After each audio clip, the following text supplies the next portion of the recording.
that's going on right now with how messed up this country is, like I don't want to be dragged away from my son or daughter.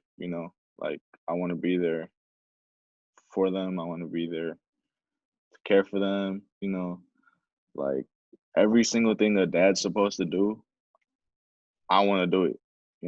Like I want to be able to tell them I love them every day, um, and actually mean it. Because people could tell you that they love you, but they don't mean it. Like I feel like that's how my dad was to me because he said I love you, and he has said I love you plenty of times. But it comes to a point that you just accept it. Like it's like, all right, like I love you too. Like. All that's going on, behind the mask and everything that's also going in the front. I think it's very powerful to be able to share. I think it's very special. And even if it's like you and me, just sharing, I feel like being able to talk about behind what's behind the mask with someone, it's a relief, you know. So Yeah, and like you said, you could really learn a lot from a person because like I seen you at the office a couple times, like 3 times. Um, but I didn't really know you like that. And now I feel like, I know you a lot more. Like it now, like back then I would just say hi. And like now I feel like I know who I'm saying hi to.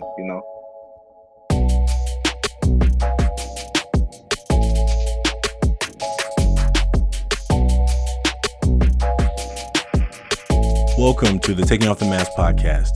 In today's episode, we are going to try something new. In the last episode, you heard me talking with Breno, our first test at what we were going to do. And over the summer, 2020, during the COVID season, Ever Forward, my program created a social emotional leadership academy. And in this academy, we had young men come together because there were so many of them that had nothing to do over the summer. And so for this 5 weeks, we put together an experience for them to have some deep conversations, to learn, to work on a project. And one of the projects was going to be the podcast. And if you work with youth, you know that one of the things that is really empowering is for them to work on something that's real. And I don't know if there's anything more real than a podcast that is a dream of yours. But one thing you learn quickly is that young people sometimes will not necessarily take it as serious as you will, because as a dream of mine, to hand it to 15 and 16-year-olds and say, hey, help us move this thing forward, was an interesting experience. Like that's the real situation that happened. There's so many stories I'm going to tell you throughout the journey of this podcast that you're going to learn from how it all started this summer. Because during a time where everything was under chaos, we were in creation mode, and everything wasn't being created necessarily in the most efficient or even the most professional way, but we were in action. And so today's conversation was an idea by one of our interns that said, what if we have the interns talk to each other? Like maybe they interview each other. Using our tool, the Million Mask Movement, using the tool of what we've been doing with taking off the mask, how about two young people who don't know each other very well get to know each other better?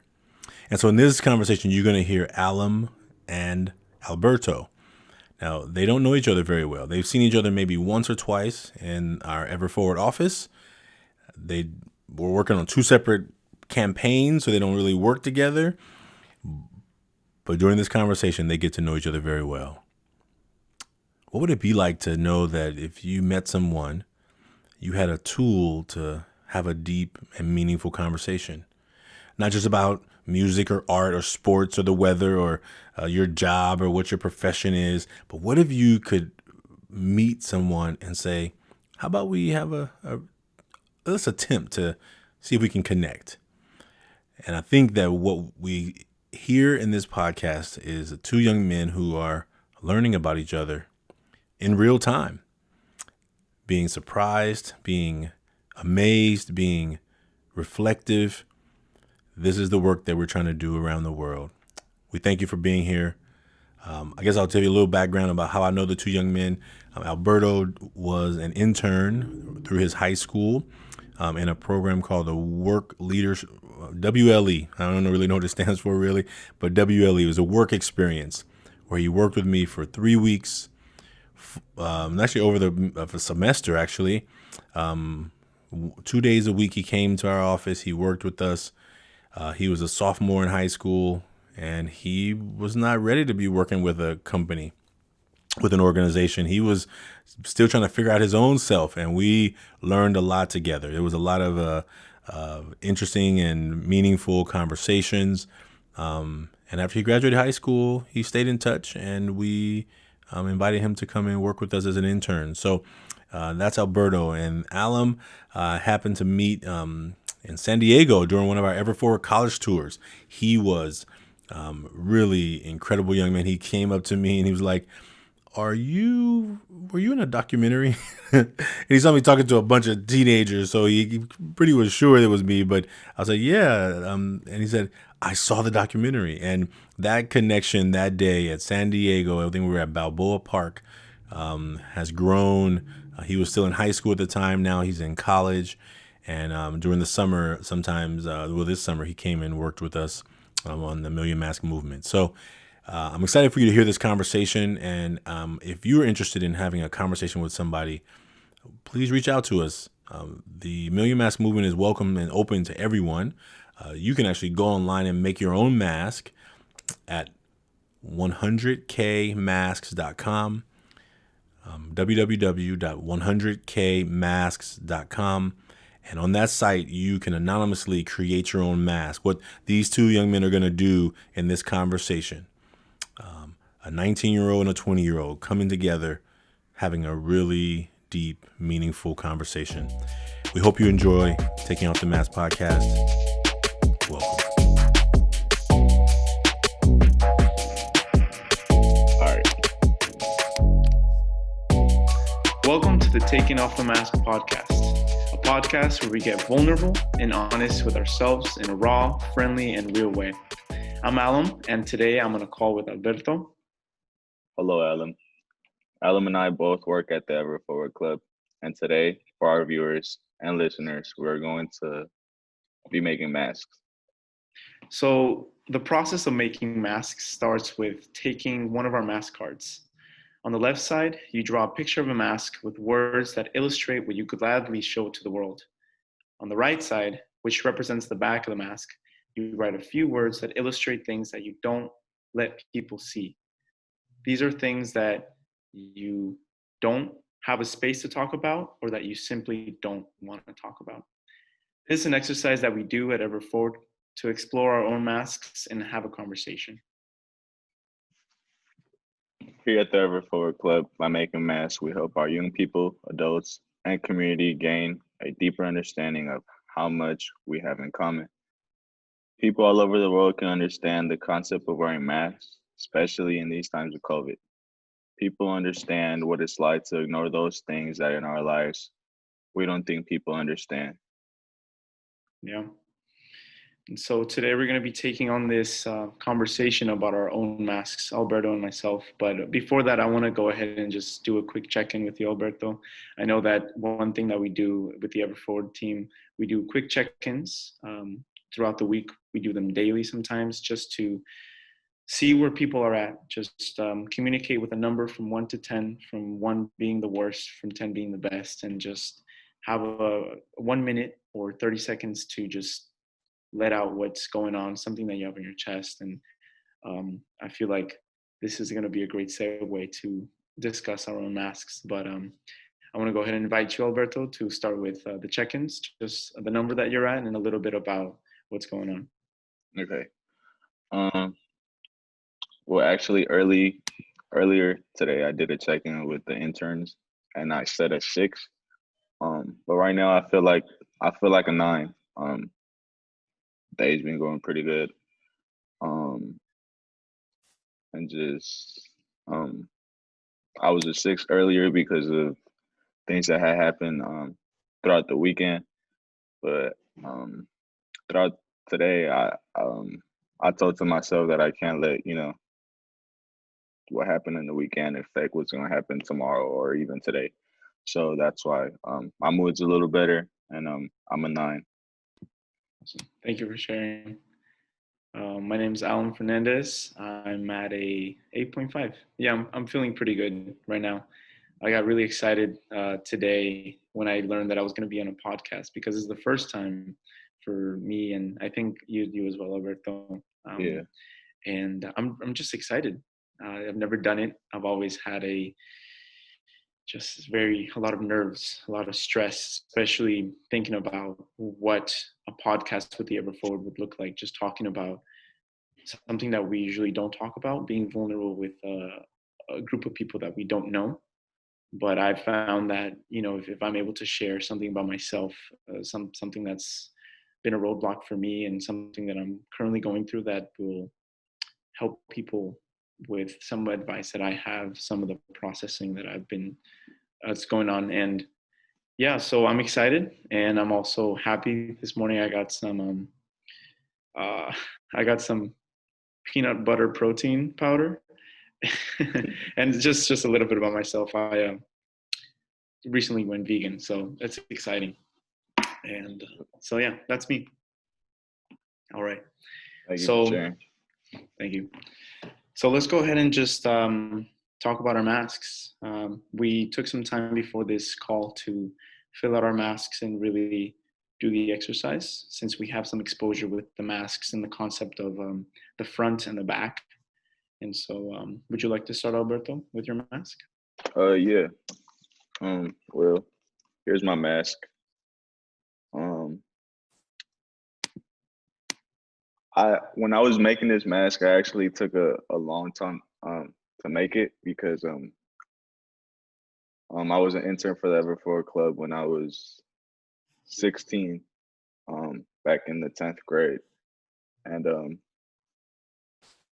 I remember seeing a lot of masks, and I remember the first time I did it, I didn't take it serious. I just wrote what a lot of other people write, which is just happy, happy, happy, and then scared or sad. But I didn't really put much mind to it until I feel like today. Um, I was looking back into my life, things that I'm going through right now, and I wrote serious in the front, fun, and unbothered. Um, my first word was serious. Um, I wrote serious because um, I was born in Mexico. Um, when I was 8, I was brought over here, Oakland, California. Um, and I can guarantee that back then, when I was 8 in Mexico, um, I didn't have to show that I was serious. Um, by serious, I mean like, you know, if I don't know you, I'm gonna look serious. I'm like a mug face, basically. Um, and back then, I didn't feel like I needed that. I learned that out here. Um, I I grew up alone. My mom was always working, 24/7. Um, don't blame her for that, but she wasn't really there for me when I needed her, because of work. My dad, um, he wasn't there for me either. He left, like 6 months into us being here, so I felt like I had to learn a lot, on my own, especially out here in Oakland. Back then, it used to be a little tougher. Um, but yeah, I remember I used to smile at everyone. I didn't speak any English, so um, people would look at me crazy. So I guess I was seemed that soft because I would just smile. I couldn't talk because I didn't know how to speak the language. Um, so I learned, to have a serious face. So if you have a serious face, um, nobody can read you if you have a serious face, because you're not Mhm. showing no emotion. So that's why I wrote serious. Thank you. Okay, I'll go ahead and do one of mine. for the front of mask. So I wrote calm and not. I didn't write serious, but I wrote calm because I like to generally show people that I'm well put. I'm like together. I'm not stressed. I'm not thinking about a million things or that I'm not unhappy. I usually like to show people that I'm doing okay, doing fine. And then most of the time I'm not. I may be stressed. I may be a little bit tired, a little bit upset, frustrated, but I like to just have that facade of just being calm, which I feel like it doesn't harm me. But I like to generally show people that I'm okay, regardless of anything, and like if I'm in college and I'm like stressed about a final or if something's not going well, I like to keep myself together. So that's one of the things that I gladly show people, just staying calm. My second word was fun. Um, I guess um, I didn't put it because I want to show people that I'm fun, but it's just me, like I'm always like, mm, actually, fun slash reckless, I feel for me because, I tend to not think twice about what the things that I'm doing. If I think it's fun, I'm gonna do it, even if it has some type of consequence. Um, I like to have fun. I like to hang out with my friends. Um, and I live for that. Like if I'm having fun, I'm gonna do it. Like you could tell that um if it's something not fun for me, like I'm gonna leave. Like I remember my dad, um, before we came over here, he always told me that. Well, he said it in Spanish. I don't know if I could say it in Spanish or if I could translate it. I don't know how to translate it in English. Um, but I'm gonna say it in Spanish. So he said, Go ahead. um, si no te gusta lo que estás haciendo, apártate. So Mm. with that, it was like if you don't like what's going on around you, like separate yourself from the situation. And so I always live by that in a way. You know, have friends, they smoke, they drink, they do all these things. Um, and I always separated myself from those situations because it just wasn't me. Like I'd rather have fun like playing basketball. Like even though I do those things sometimes, but yeah, if I don't like it, I'm gonna always separate myself from the situation. Thank you. My second word is organized. So kind of similar to calm. I like to show people that I have everything in order, that I have like, my schedule, my daily schedule in order, that I know what I'm doing, that I'm working on my personal projects, that I'm making sure that I get things done, that I'm accountable. And so I like to generally show people that I'm responsible and that I can take on different tasks and assignments, especially at work, interning with the Everforward Club. I definitely like to apply that uh, skill of being organized, and I like to show Branch that I have things in order that I can communicate, my assignments and if I have any questions. So generally, I like to be organized, and I like to show people that I can handle some projects that they throw at me. That's what's up. Um, my third one was unbothered. Um, how do I explain unbothered? Um, I just mm, like how I said before, with the consequences. If I don't, mm, I just don't really, I don't be caring like that.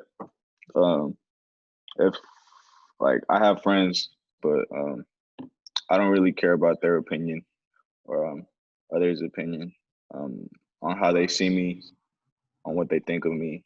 Um, I'm bothered all the time. Like I'm gonna do what I gotta do, and then if I like it, then that's on me. And of course, I got those little soft spots for like my mom, my sisters, but other than that, just don't bother. Like you could think what you want of me, and that's that. My third word is smart. So along with being organized, I like to show people that I,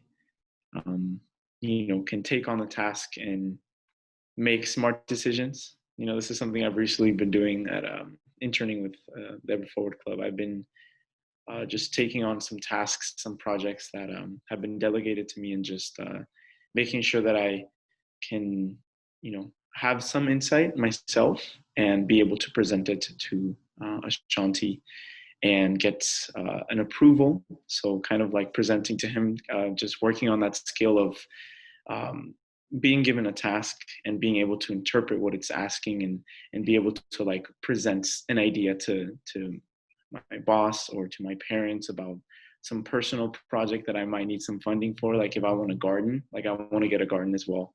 And I want to tell them, well, I've been doing some research and I've been seeing all the positives and being able to invest in our own backyard garden, and so generally I like to show people that I'm being thoughtful, that I'm actually doing things with intention, and showing them that I'm like making smart decisions about like my plans and just regular things that I do.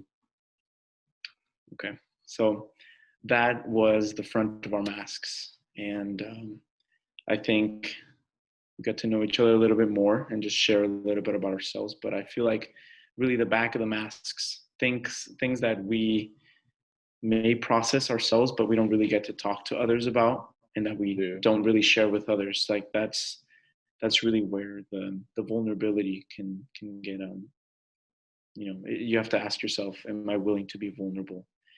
And one of the things that I was excited about for this podcast is just being able to use this platform and just having a conversation with you and with the viewers as well. And I think it's very powerful. So I'm really excited to just feel these feelings. I don't know, just discuss something difficult that I haven't myself had time to really discuss, but have this space to do it with you. So I'm really thankful. Yeah, I also feel like it's really helpful to have like a space and where you could talk about these type of feelings that you have like inside of you. Um, yeah. All right. So we're gonna go ahead and start with the back of the masks, and I'll go ahead and start with the first one, and then we'll do the back and forth again.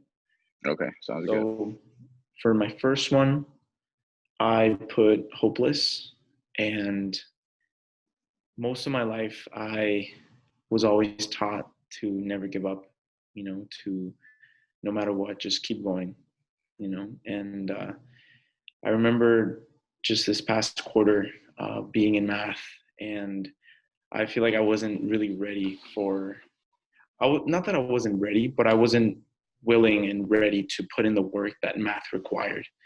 And I went in really confident and just thinking that I could slack off in math. And it ended up being really bad because I ended up in a position at the end where I had to get a really high score on the final. And I just kept thinking just how hard I had to work to make up for the work that I didn't do in the beginning of the quarter. And I don't know, I just began to feel hopeless. I was like, well, what's the point? I have to work really hard. I know I don't work that hard. So why did I do this to myself? So I felt trapped, and I was like, you know what? I can just say, I'm not going to do it. I'm not going to study what I need to study for the final to do a good job, to pass the class.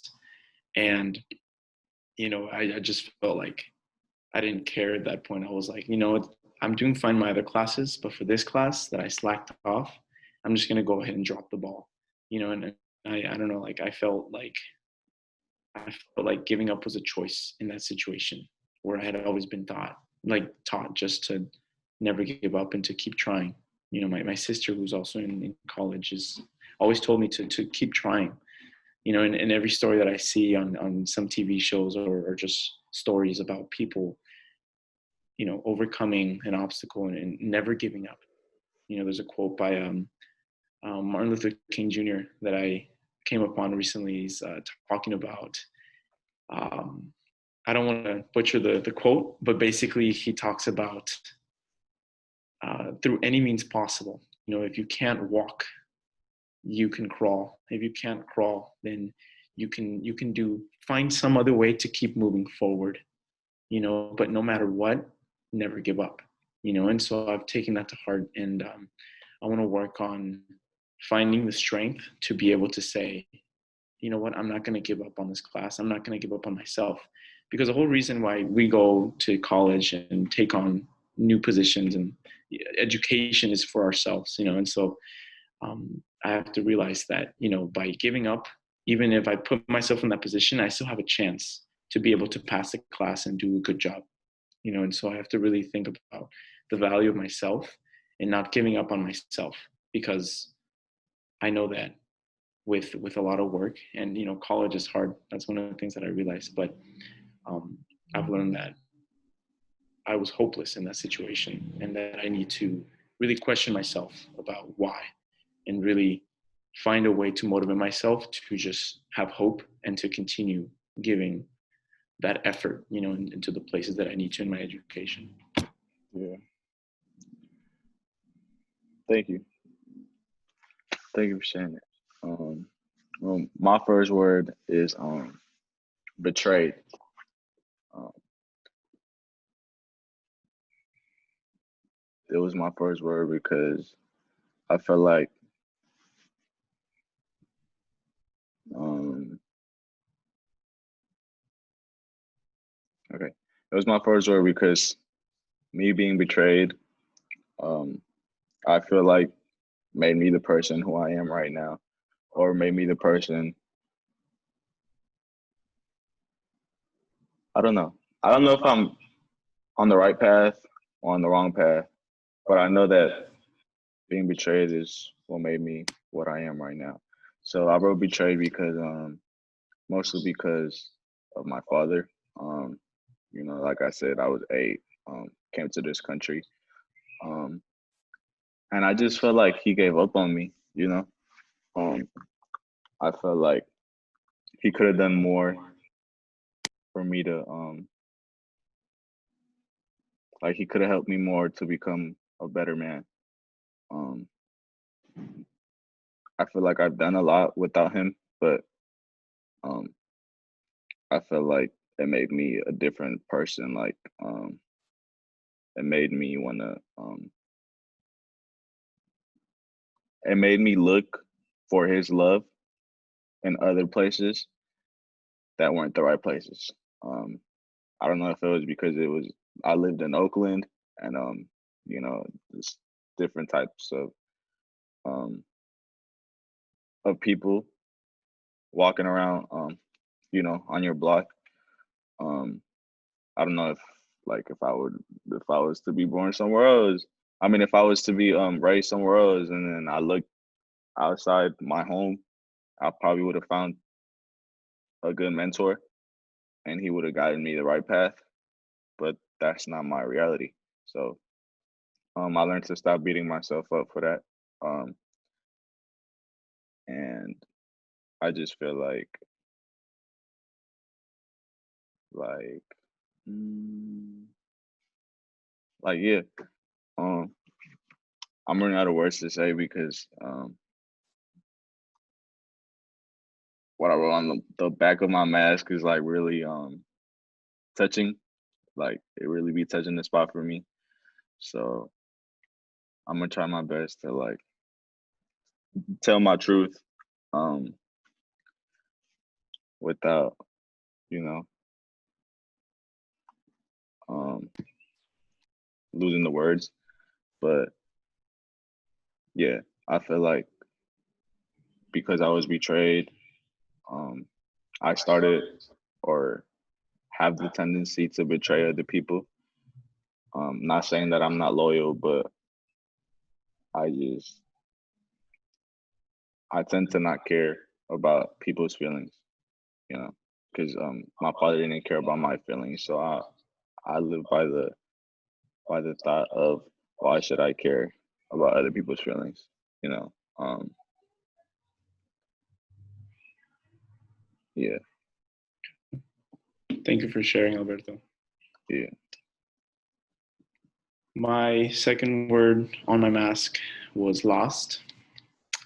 For me, um, you know, tying along with hopelessness of that class and just in general, I was feeling lost because I just came upon a lot of times when I was wondering like what I want to do with life, like what do I want to pursue as a career? What is my end goal? What is the purpose of me being here? What do I want to accomplish? Questioning myself. And I had a lot of trouble, finding the answers to like what my career will be and what really interests me. And I don't know, like I began to be just very pessimistic about my future. I was like, well, I don't know what I want my career to be. And I know I'm not working towards a specific career right now. So I was like, well, I don't know what I want. I don't know what I'm going into. And so just feelings of being lost, and that kind of just tied into me not being motivated to put in the effort in my education because I need to have a serious conversation with myself and with my parents who can give me guidance and my sister to be able to understand uh, what career interests me right now. Because I've talked to my friends and they even say sometimes that they're working towards a certain they sign up for a program at a university and still at the end of that program they say that was a great experience, but I don't think this is what I want to do.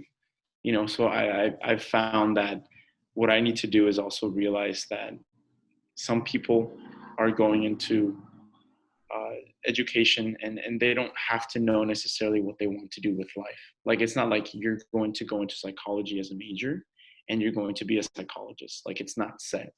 So I have just been processing like what interests me, like what do I want to do to benefit the world, because I've always really enjoyed the idea and the projects and the volunteering that I've done, helping people at food banks or um, interning with Branch and doing the workshops with him, just assisting. And these these positions and this experience has really helped me understand that I really enjoy to just help others in any way that I can, and make myself a resource for them. The food bank, just being able to help those that don't have food, and finding opportunities where I can help and where I can make myself useful, because I feel like there are a lot of things in this world. It's really painful situations where people are experiencing a lot of obstacles, and I have not experienced obstacles to have to overcome. And so I feel like I'm in a situation where I can help others. Okay.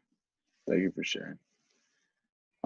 My second word, I have two, which is angry and guilt. Um, I grew up angry at the world.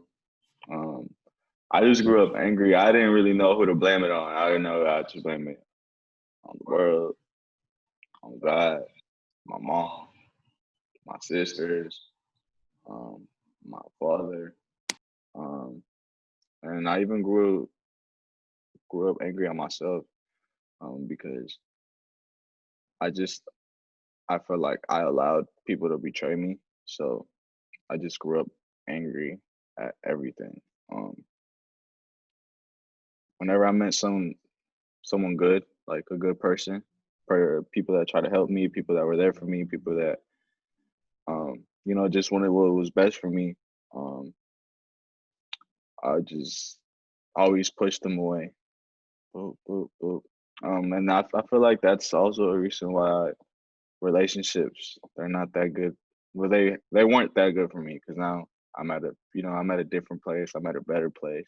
But back then, um, you know, I was just always pushing girls away that were like, really genuinely had love for me. I just thought they wanted, something from me, or I thought they just was gonna play me or betray me like my father did.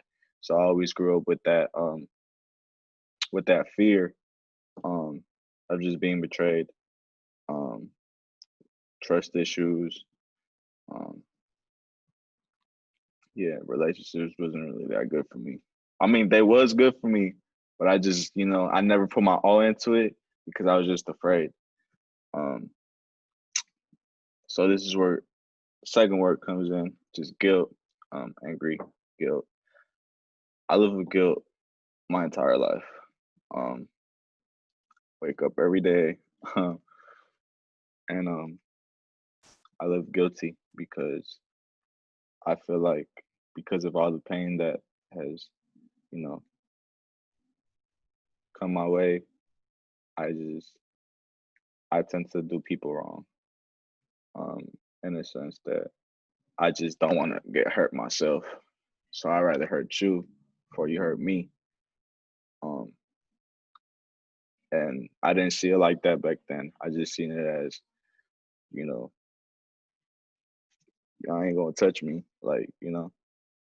Um, but now I just I feel guilty. Um, I had a best friend. His name is Luis. Um, I met him ninth grade.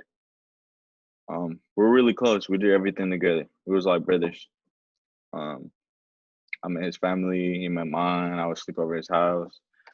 He would sleep over mine. Um, everything we did was together.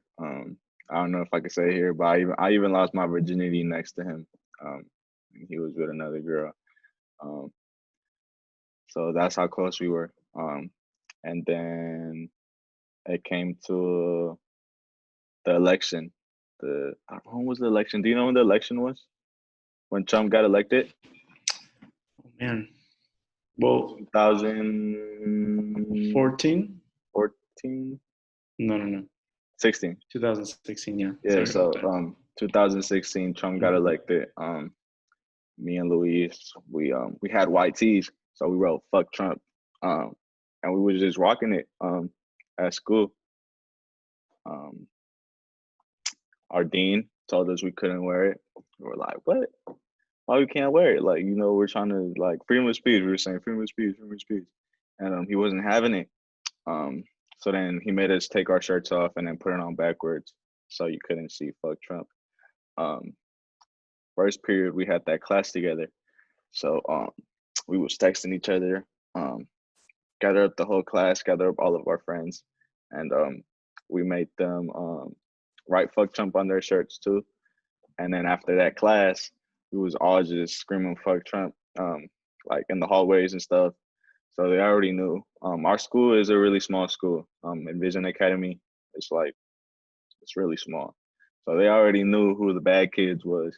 So they already knew they found us with it first. So they already knew that we had started everything. Um, our dean, younger, uh, I don't know if I don't know if he didn't like me. I don't know if he didn't like him, but we just never clicked. Um, so one thing led to another. He like pushes us out the building, while the whole school is in um like in the hallway. It's a big hallway, and they all screaming "fuck Trump." So we got the whole school turned up, and then we get kicked out, and he says something that um I ain't gonna forget, but I ain't gonna say. He said something out of pocket, right? Um, so me and Louise, we feel a certain way. Um, and we go through we go around the school. It's a building. It's like a big building. So we go around. There's a window open. There's always a window open. It's the teacher, one of my favorite teachers. She always leaves her window open. So we go through the window, and then we just go straight at Mr. Younger. Um, we do what we do. Um, we're supposed to both get in trouble, but he took all the blame. So he was the one that was expelled. Um, and from there we kind of like parted ways. That's why I told the story. Yeah, from there we kind of parted our ways. We still kept in contact, but we kind of parted ways. And then from there, you know, other things happened, and then like we were beefing at some point. Like we didn't like each other at some point. So like these two brothers that loved each other, just faded apart. And he was murdered last year. Um, and that's why I say guilt, because I felt like I could have done something better for him, um, or for us to still be friends. Um, this is a part that really like messes with me, because um, I remember the last time we talked, we were supposed to like kick it. Um, I still felt a certain way because of the past beef that we had. Um, it was my birthday. My birthday's in August 31st. Um, and he said happy birthday to me. And I didn't reply. Um, he was killed 8 days later. So um, I have to live with that guilt that I could have just put my feelings to the side and could have said thank you. Um, those 8 days, I could have hanged out with him at least a couple times, you know, um, or he probably wouldn't have been there if we would have been close again. Like, so many things I could have changed if I would have replied to that message. So that's why I live in guilt. I live with guilt every day. I got a tattoo with his name. Um, and I feel like I got it out of guilt. Um, of course, I want to honor him, and that's why I got it too. But I feel like it was guilt that made me get it too, because I feel guilty. Um, so I just want to honor him and everything he did as much as I can. So yeah, that's why I wrote guilt. Thank you for sharing. No, I'm sorry for your loss of your friend. Okay. So I'll do 2 words as well from the back, the last 2. The first one is grasping my purpose. And the next one is an ex-porn addict. So the first one that I mentioned, grasping my purpose, that's one I kind of talked about already. Really trying to find what I want to do, what gets me excited, what I can do to help the world, what career, kind of expecting like a pathway, what pathway I can take to just accomplish what I envision myself, and I'm still working on piecing together a vision for myself of what I want to do, what I want to accomplish. And my parents have always told me just to dream high, to have a vision for myself that is greater than myself as of right now, so that through time and through just the universe will hopefully help me piece my life together and in the events that I have to be able to accomplish that vision that I have. And my last one is ex-porn addict. So when I was like younger, I was like 15, 16, 17. This is a topic I usually wouldn't talk about. But as I got older and I started realizing that, just watching porn was getting in the way of my life and the way that I saw myself and others. As I got older, I started realizing that I wasn't the only one struggling with this. Like a lot of times, because I grew up in just a religious household, there wasn't really a place to talk about sex, to talk about porn, which most of us are exposed to on the internet now. And I feel like to this day, it's something we usually don't talk about, and it can be very uncomfortable. Um, but like I think it's important to have a conversation about it. I think it really helps me just to have a conversation with someone about my struggle, because most people may see it as just teenagers having fun and being reckless and watching porn, and it's like it is that. But at some point, I realized that porn was really affecting me in the way that I was putting together this vision of what sex was, and I myself hadn't had any sexual experience, when I was younger, 15, 16, 17, 18. And I was just creating this idea, and I was creating expectations of a relationship. Really, I really stayed away from. I didn't have a girlfriend for a long time, like all of high school, and I would always think about why, why I would push away from being in a relationship with someone, and I was just thinking about how, I kind of put together that a relationship involved sex, and when I thought about sex and being sexual, because it's what I associated with a relationship, I was just like, well, in porn, I see all these things, and I felt a lot of pressure. I felt pressure of not being able to replicate what I saw on screen, of not being able to, follow what I saw, because some of the things that I realize now and I'm able to reflect, there wasn't a lot of talk about consent. There wasn't talk about any communication really in the porn that I saw myself, and so I was very just confused about what a relationship was, about what people expected of you in a sexual situation, what I was to expect. And so porn served as my education for sexuality, for sex. And I didn't talk to anyone about this. It was just me and porn. And then I started having conversations with my friends because I wanted to change. I wanted to stop watching porn. I wanted to address my questions towards porn. I wanted to ask, is this really what adults are doing? Is this really what is expected?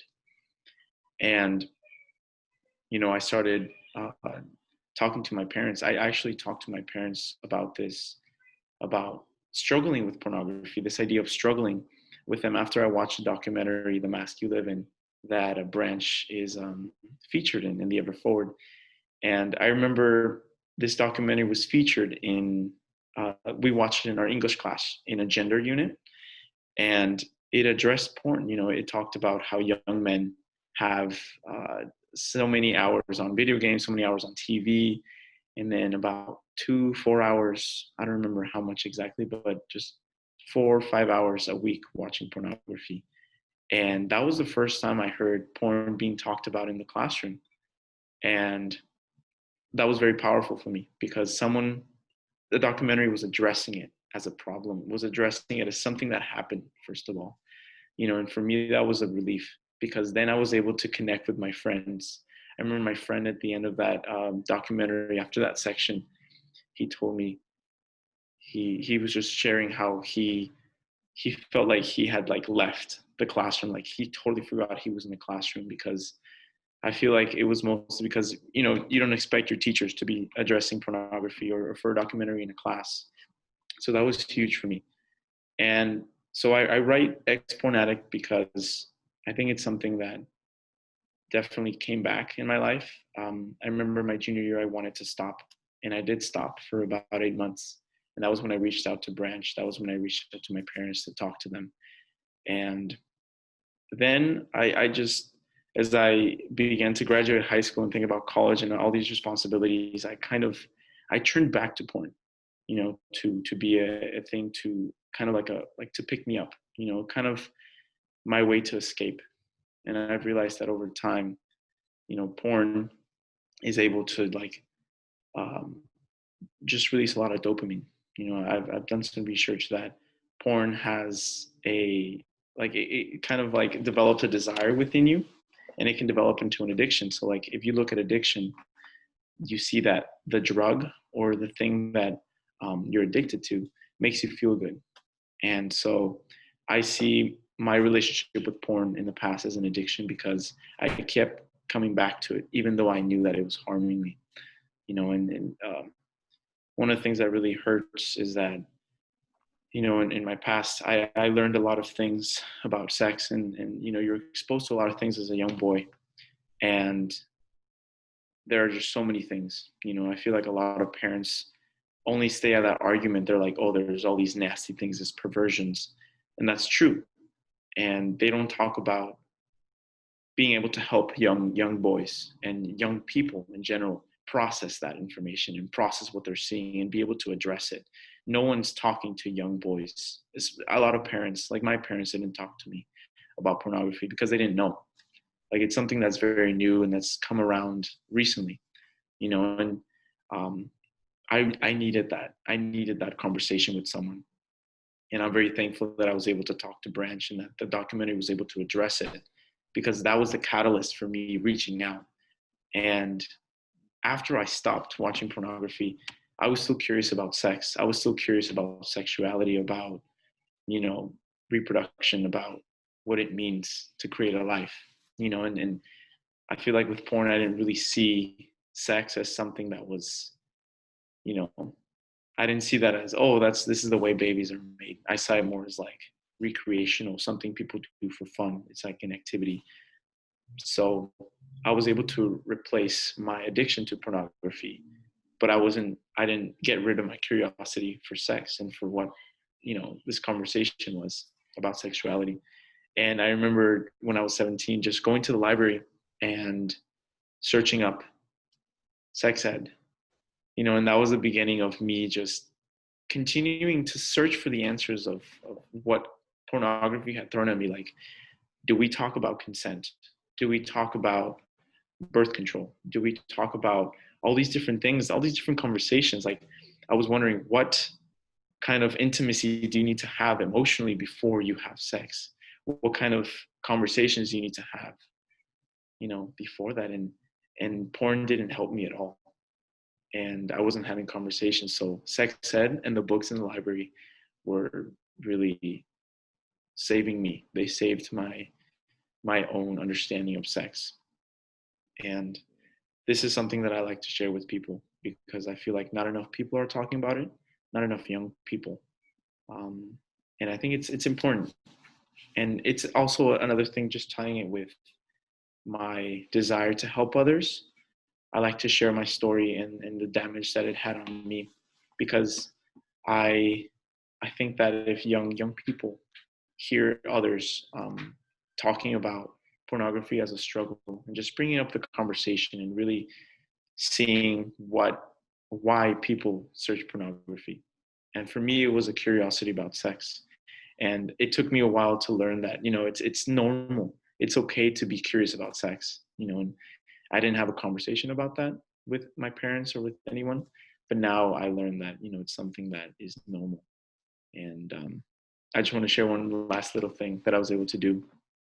I was actually Ashanti Branch, it gave me an opportunity to speak in San Francisco with a very small crowd, but it was an opportunity to talk about the possible downsides and the negative effects of pornography consumption among teens.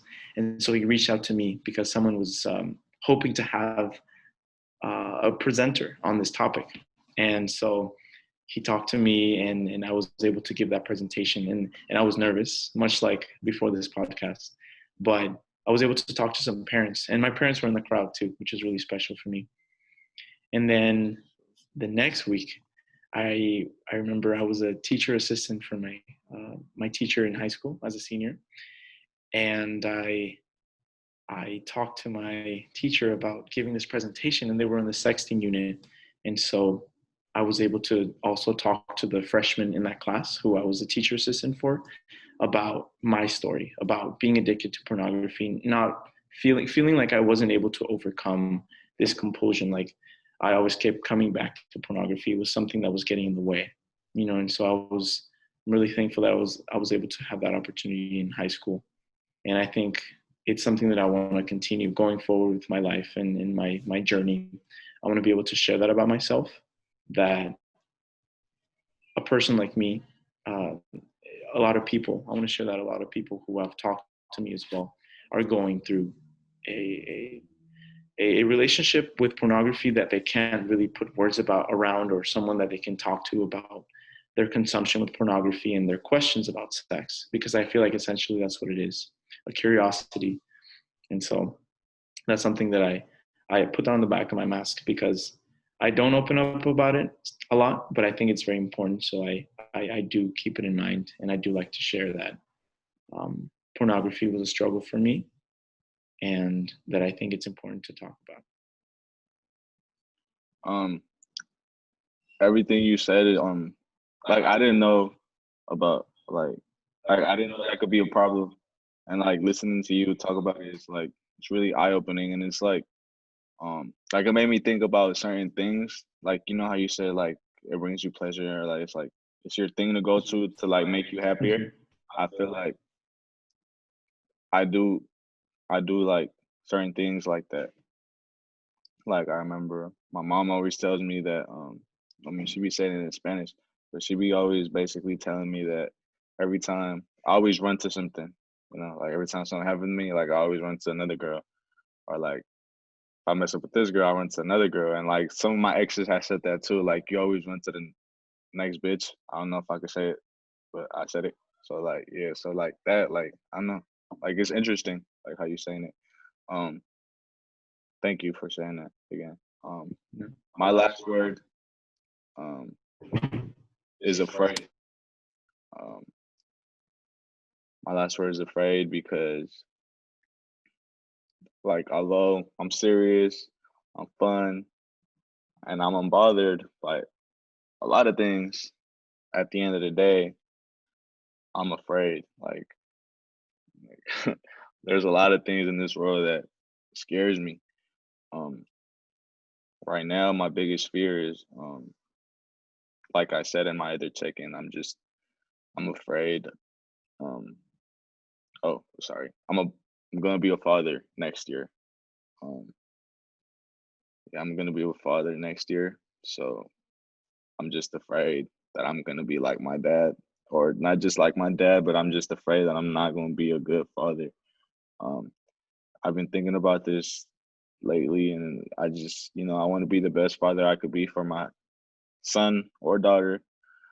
Um, everything that's going on right now with, you know, how messed up this country is, like, I don't want to be dragged away from my son or daughter, you know, like, I want to be there for them. I want to be there to care for them, you know, like, every single thing that dad's supposed to do, I want to do it, you know, like, I want to be able to tell them I love them every day, um, and actually mean it, you know? Because people could tell you that they love you, but they don't mean it, you know? Like, I feel like that's how my dad was to me because he said, I love you, and he has said, I love you plenty of times. But it comes to a point that you just accept it. Like, it's like, all right, like, I love you too. Like, you know? Um, but yeah, I'm afraid that I'm not going to meet the expectations that I have for myself. Um, I have so many goals, I have so many dreams, and I just want to, you know, accomplish my dreams, my goals, but I also want to set a good example for my kid. Um, I want them to know that, you know, I did everything I could to be a good dad. And yeah, Oh man, let's just take a deep breath. I feel like we've just been engaged in some deep conversations. I'm just gonna yeah, let's take a deep breath.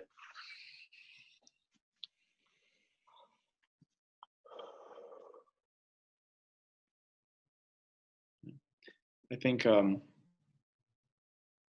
just something as simple as the mask activity, what we just did, and being able to address each word, I think it's very powerful. I think this tool alone is able to bring people into a conversation. It's one of the best icebreakers that I can think of. You know, if you actually want to get to know someone, if you want to get something yeah, off your chest, if you want to identify things that are bothering you that you need to talk about, I feel like this activity is able to bring that conversation, you know. yeah, So I'm really thankful for all the stories that you shared today, you know, and for all that's going on, you know, behind the mask and everything that's also going in the front. I think it's yeah, very powerful to be able to share. I think it's very special. yeah, And even if it's like you and me, you know, just sharing, I feel like being able to talk about what's behind the mask with someone, it's a relief, you know. So Yeah, and like you said, you could really learn a lot from a person because like I seen you at the office a couple times, like 3 times. Um, but I didn't really know you like that. And now I feel like, I know you a lot more. Like it now, like back then I would just say hi. And like now I feel like I know who I'm saying hi to. Um, so yeah, I feel thankful for this what's it called? the mask. No, I know, but this activity. I feel thankful for Hmm. this activity. How did you feel? Um, like what was it like to take off your mask? Oh man, well, it was good. I felt relief after this after today's activity with you, um, because I haven't done a mask activity in a while. I have done it in the past, but today it felt good because I've always been nervous or stressed or just wanting to script everything that I say about my mask and have every answer. Um, but I felt relief today because I was calm, and I actually felt like I was willing to be open, willing to be vulnerable, and that helped me be calm. It wasn't me just trying to mask some things. I wanted to address some of the things going on in my life, and so I felt relief. Yeah. How did you feel about the activity? I feel like I felt some relief as well. It's different talking to someone you don't really know like that. And like it's a new experience for me because, like I said, um, I really have big trust issues. So Mhm. like I don't tell certain people, certain things, and I feel like with you, I've opened up more than what I have to those that are close to me. So that should tell you a lot about the activity because when I spoke about Luis, I haven't. It was my first time, actually opening up